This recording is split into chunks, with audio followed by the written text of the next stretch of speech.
থেকে এত কষ্ট সহ্য করে আমার মা আমাকে ভূমিষ্ঠ করলো, কিন্তু মহিলাদেরকে ডাইকে বলে, মহিলাদের গো, আমার সন্তানটা কোথায় আছে, আমার কোলে একটু দাও না। যেই মাত্র সন্তানটাকে কোলে দেওয়া হয়, ওই মহিলা কষ্ট সহ্য করে সন্তানটাকে ভূমিষ্ঠ করেছে।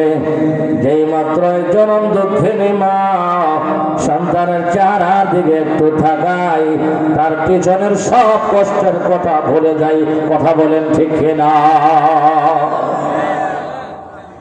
আমার ভাইয়ের জন্য যুবক ভাই, আব্বা আম্মার সেবা করার দরকার আছে কিনা নাই? এক নাম্বার তাদেরকে আজমত সম্মান করতে হবে। কথা বলেন ঠিক কি ঠিক না? আব্বা আম্মাকে সম্মান করতে হবে, আজমত দেখাইতে হবে। আমার ভাই, দুই নাম্বার হলো খেদমত। তাদের সেবা করতে হবে, খেদমত করতে হবে।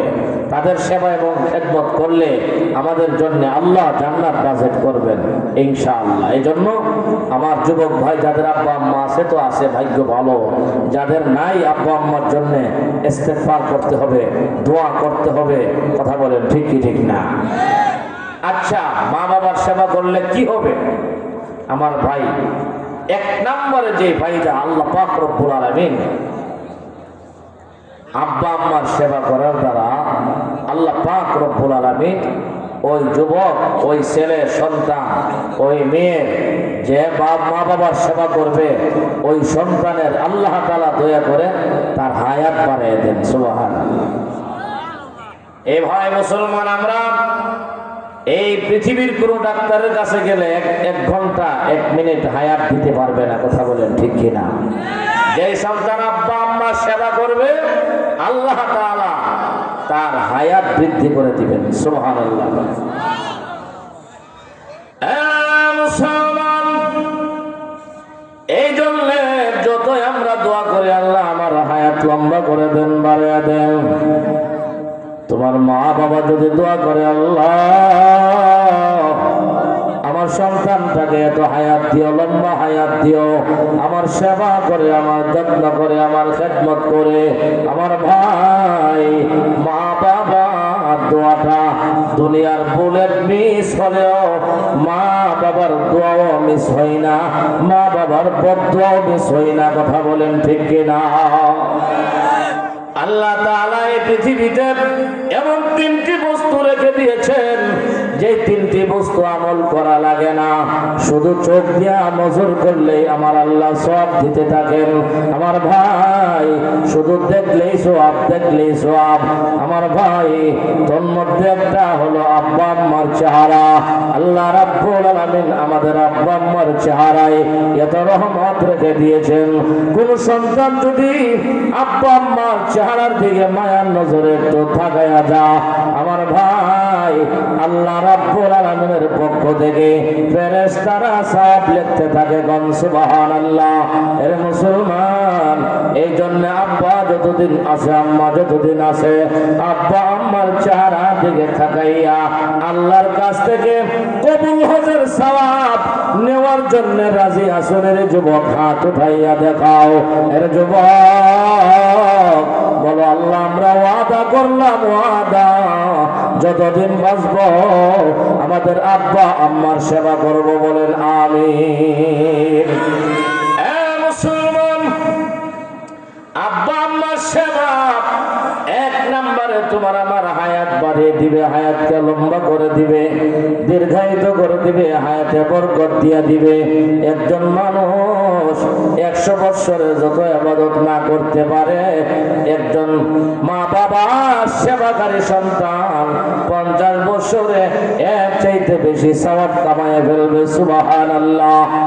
আর 2 নম্বর হলো আল্লাহ তাআলা আব্বা আম্মার সেবার কারণে সন্তানের রিজিকের অভাব দূর করে দেন, রিজিকে প্রশস্ততা দান করে দেন, হালাল উপার্জনে তার রিজিক বৃদ্ধি করে দেন। আরে মুসলমান, আমরা 2টা টাকা রুজি করার জন্য কত চেষ্টা করি রে, কিন্তু আব্বা আম্মার সেবা করি না। আল্লাহর হাবিব বলেন, উম্মত, তুমি তোমার আব্বা আম্মার সেবা করো, তুমি বেশি বেশি কষ্ট করতে হবে না। আল্লাহ তাআলা তোমার কুদরতি রিজিকের ব্যবস্থা করে দিবেন। এই জন্য মুসলমান আমাদের রিজিকের অভাব দূর করে দিবেন আল্লাহ রাব্বুল আলামিন মা বাবার খেদমতের মাধ্যমে। 3 নাম্বার হলো আপনার আমার মাথার উপর থেকে আল্লাহ তাআলা আনেওয়ালা গজব, আনেওয়ালা মুসিবত আব্বা আম্মার দুয়ার বরকতে আমার আল্লাহ দূর করে দেন। এর মুসলমান কত সময় আমার আল্লাহ বান্দার প্রতি রাগ কইরা আমার আল্লাহ গজব নাজিল করে দেন, গজব মুসিবত নাজিল করে দেন, কিন্তু তার মা নামাজের বিছানায় নামাজ শেষে 2টা হাত উঠাইয়া সন্তানের জন্য দোয়া করতে থাকে, আল্লাহ আমার সন্তানটা রাস্তাঘাটে আছে, আল্লাহ আমার সন্তানটা কৃষি কাজ করার জন্য জমিনে গিয়েছে, আল্লাহ এই দিক দিয়ে বজ্রাঘাত হচ্ছে, টাটা পড়তেছে, আমার সন্তানটা অটো রিক্সা নিয়ে বাহির হয়েছে, আল্লাহ আমার সন্তানটা সিএনজি নিয়ে বাহির হয়েছে, ওগো মাওলা আমার সন্তানটাকে তুমি টানা থেকে বাঁচাইয়া দিও, বজ্রাঘাত থেকে বাঁচাইয়া দিও। এর মুসলমান যুবক ভাই, তোমার আমার উপরে মুসিবত আসতেছিল, টানা আসতেছিল, কিন্তু আমার আল্লাহ ডাক দিয়ে বলেন, হে আমার ফেরেশতারা, এই যুবকের মাথার উপরে তুমি টানা ফালাইও না, এই যুবককে ধ্বংস করিও না। বলে আল্লাহ কেন ধ্বংস করবো না গো আল্লাহ, আপনি না তার উপরে গজব দিয়া পাঠাইলেন। আমার আল্লাহ ডাইকে বলেন, হে আমার ফেরেশতারা, এই যুবকরে মারা যাবে না, ধ্বংস করা যাবে না, কারণ ওর আম্মা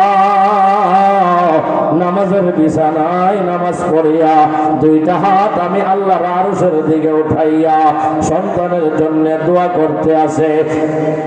এই জন্য রে আমার ফেরেশতারা, টাডাটা আমার যুবকের মাথার উপরে না ফালাইয়া তাল গাছের মাথার উপরে ফালাইয়া দে। কথা বলেন ঠিক কিনা? তাল গাছে বিভিন্ন মোড়ে জোড়ে গাছের উপরে ঠাড়া পড়ে, এই ঠাড়া আসছিল আপনার আমার উপরে, আম্মা আব্বার দোয়ার বরকতে সরে গেছে। কথা বলেন ঠিক কিনা? মুসলমান 4 নাম্বার পুরস্কার হলো, যুবক তুমি যদি তোমার আব্বা আম্মার সেবা করতে পারো, আল্লাহ রাব্বুল আলামিন তোমাকে এই দুনিয়াতে থাকা অবস্থায় যে কোনো উপায়ে আমার আল্লাহ তোমাকে আল্লাহর ঘর খানে কাবা জিয়ারতের তৌফিক দিবেন। কোন সুবহানাল্লাহ। আমার ভাই, সেই ঘর পৃথিবীর প্রথম ঘর খানে কাবা দেখার আমাদের এরকম মনে আশা আছে কিনা? নাই। কোন ভাইয়ের মনে না চাই পয়গম্বরের রওজার সামনে দাঁড়ায় একটু সালাম পেশ করতে? কথা বলেন ঠিক কি ঠিক না? রাসূল বলেন, মান যারা কবরি ওয়াজাবাত লাহু শাফাআতি, আমার রওজার সামনে দাঁড়ায় যে ব্যক্তি আমাকে সালাম দিবে, আমি নবী তার জন্য সুপারিশ করা আবশ্যক হয়ে যায়। সুবহানাল্লাহ। আল্লাহ তাআলা বলেন, ইন্না আউওয়ালা বাইতিন ওয়াদি'a লিন-নাস লাল্লাযী বিবাক্কাতা মুবারাকাও ওয়া হুদাল লিল আলামিন। আল্লাহ তাআলা ইরশাদ করেন, এই পৃথিবীর প্রথম ঘর আমি ফেরেশতাদের মাধ্যমে আমি আল্লাহ নির্মাণ করেছি, যে ঘরের নাম খানে কাবা, বাইতুল্লাহ শরীফ। কথা বলেন ঠিক কি ঠিক না? আমার ভাই, জীবনে একবার হলেও হজ উমরা করার আল্লাহ তৌফিক দেন। বলেন আমিন। কিসের মাধ্যমে? মা বাবার সাথে বিয়াদবি কইরা কাবা শরীফ ছুঁয়া দোয়া করলে কি লাভ হবে? কথা বলেন ঠিক কিনা? তবে তুমি যদি হজ করতে চাও, কাবা দেখতে চাও, নবীর রওজার সামনে যেতে চাও, তুমি তোমার আব্বা আম্মার সেবা করো, আল্লাহই ব্যবস্থা করে তোমাকে মক্কা মদিনায় পৌঁছায় দিবে। কথা বলেন ঠিক কিনা? বলেন মক্কা মদিনায় পৌঁছিয়ে দিবে। আমার ভাই, যে যুবক মা বাবার সেবা করে তার 5 নাম্বার পুরস্কার। বলেন কত নাম্বার পুরস্কার? এই যুবক কান পেতে শোনো, আল্লাহর হাবিব বলেন, যে যুবক আব্বা আম্মার সেবা করবে, খেদমত করবে, বৃদ্ধ মা করবে, সদাচরণ করবে, ভালোবাসবে, আল্লাহ রাব্বুল আলামিন তার 5 নাম্বার পুরস্কার দিবেন। এই লোকটা যখন দুনিয়া থেকে চলে যাবে, মারা যাবে, আমার আল্লাহ রাব্বুল আলামিন এই লোকটাকে কালিমাওয়ালা, ঈমানওয়ালা বানায়া দুনিয়া থেকে নিবেন। সুবহানাল্লাহ।